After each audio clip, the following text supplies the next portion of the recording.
Днеска проверяваме BMW 330 X-Drive E91 от 2011 година, фейслифтово.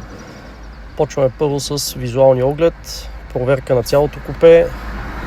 Пълен снимков материал се прави на всяка една забележчица, всяка една дръскотинка, всеки един дефект по купето, дали има пребоядисвани детайли, кит, удари.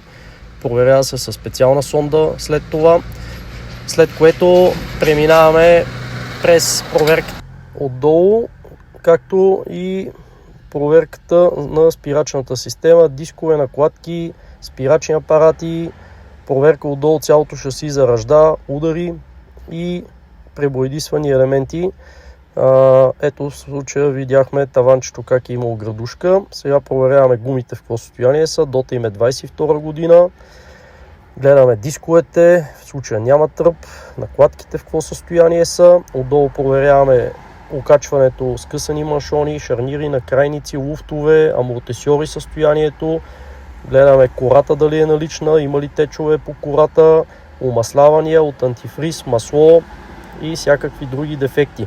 Слушаме двигателя как работи, картерната вентилация в какво състояние, има ли чукания, паразитни шумове, маслото в какво състояние, дали му е чита вискозитета, има ли следи от слагани добавки вътре в него. Всичко това се проверява професионално от механик.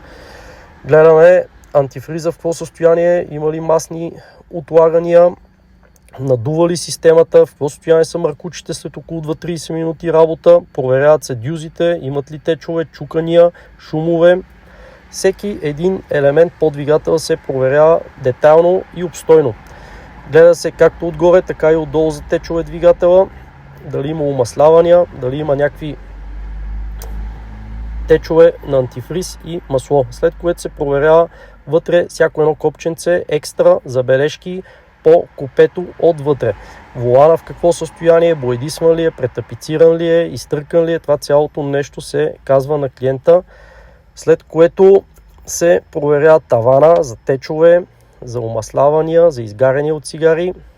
Всяка една пластмасичка, ето в случая виждаме по затъмняването на задните прозорци, че има забележки, както и че липсват пластмасите на духалките отзад.